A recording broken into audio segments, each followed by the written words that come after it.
এই ধরনের ডেলিগেশনগুলো যখন আসে সরকারের পাশাপাশি আপনি একটু আগে বলেছেন সুশীল সমাজ সিভিল সোসাইটির সাথে কথা বলে মূলত কি কারণে একটা পালস বোঝার জন্য না কি কারণে করে থাকে? না, আমি এইটাই ইঙ্গিত করেছি। ধরেন তিনি একটা রাষ্ট্রের পক্ষ থেকে এসেছেন, এই রিজনের দায়িত্বে তিনি আছেন। তিনি সরকার বাদ দিয়ে বা রাজনৈতিক দলের সাথে কথা বলবেন না, এটা পররাষ্ট্র আপনার তাদের মন্ত্রণালয় থেকে ব্রিফ করা হয়েছে, ব্রিফিং বলা হয়েছে। এই দুটোই কিন্তু আমার কাছে স্ট্রাইক করেছে। এক, বিএনপি বা অপোজিশনের সাথে কথা বললেই এটা নিয়ে একটা ভিন্ন শোরগোল দেশে শুরু হবে, এই জন্য অ্যাভয়েড করছে। দ্বিতীয়ত, তাহলে মেসেজটা তো নিতে হবে বাংলাদেশের ইলেকশন পরবর্তী সরকার যে নিরপেক্ষ, তারা তো নিরপেক্ষ অফিসিয়ালি অবাধ সুষ্ঠু নিরপেক্ষ নির্বাচনের কথা বলেছে। তাহলে সেটা আসলে হয়েছে কতটুকু বা এখন পরবর্তী অবস্থাটা কি, এটা তো তারা বুঝতে চাইছে। বুঝতে গিয়েই হয়তো পরবর্তীতে উনি দেশে যাবেন, ব্রিফ করবেন ফাইন্ডিংস, তো এটা জানার জন্যই আসছেন।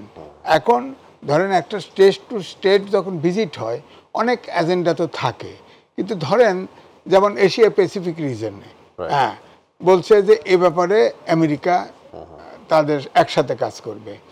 এশিয়া প্যাসিফিক রিজনে আমেরিকা না চীনের সাথে ক্ল্যাশে জড়াবে, না আমেরিকার সাথে, ইভেন ভারতের সাথেও না সরকারে। আবার বলছে বিশ্ব শান্তিতে বাংলাদেশ কিভাবে কাজ করবে। ইসরায়েলিদের ওনারা তো অস্ত্র দিচ্ছেন, সাহায্য করছেন, ফিলিস্তিনিদের মানে গণহত্যা করতেছে, সেখানে ওনার সাথে কি সাথে আলোচনায় যাবে আমেরিকার সাথে? ডিফিকাল্টিসটা আছে। এখন এইখানে ফাইন্ডিংসটা কোথায়? এগুলো কি আইওয়াস নাকি?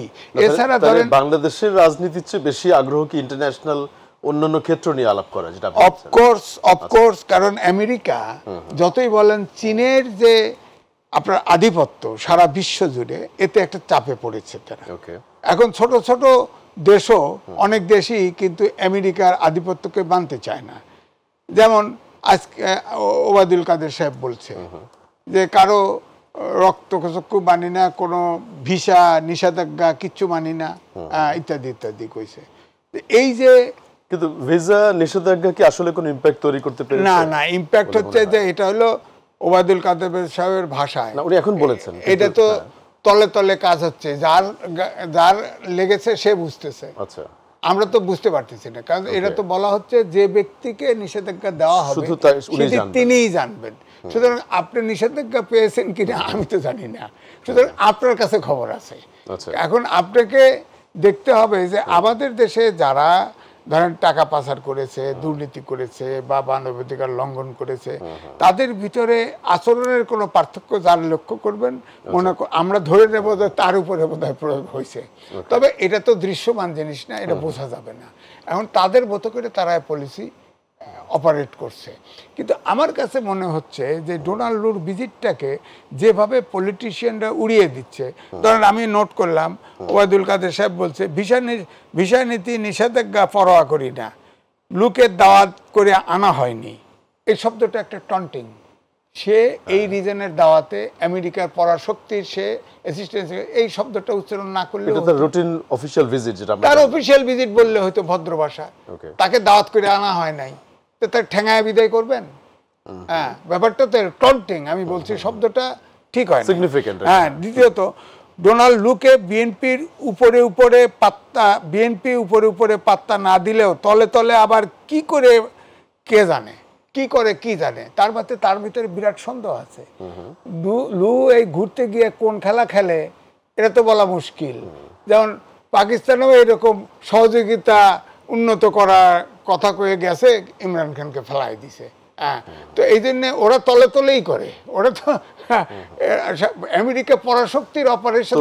আপনি একেবারে সিম্পল ভিজিট না দেখে অফিশিয়াল এন্ড সিগনিফিকেন্ট ভিজিট মনে করেন? অফ কোর্স এটা অবশ্যই সিগনিফিকেন্ট ভিজিট, কারণ হচ্ছে যে নির্বাচন উত্তর আমার ধারণা এটা একটা বড় ভিজিট। হ্যাঁ, কিন্তু এই যে আমরা যেটা সঙ্গত কারণে অপুদিও বললেন, আমরাও দেখেছি বাংলাদেশ ছাড়া অন্য কোনো দেশের মিডিয়াতে, আপনি সিজন জার্নালিস্ট অনেক বছরের, এত হেডলাইন করা একজন পররাষ্ট্র দপ্তরের কর্মকর্তা তো রেগুলার ভিজিটে আসেন, এইভাবে করে সিগনিফাই করার কারণটা কি? এটা কি না। আসলে আসলে আমরা বেশি করে ফেলছি নাকি? না না, বেশিও না। বিষয়টা হলো যে আমাদের দেশে পৃথিবীর ভিতরে এটা জরিপ নাই, কিন্তু আমার ধারণা আচ্ছা।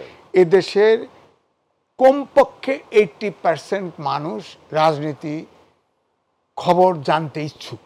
আচ্ছা, রিক্সাওয়ালা উঠলেও কিন্তু আপনাকে যদি শোনে যে সে আপনি জিজ্ঞেস করে। সে জিজ্ঞেস করে, অর্থাৎ সবাই জানতে চায়।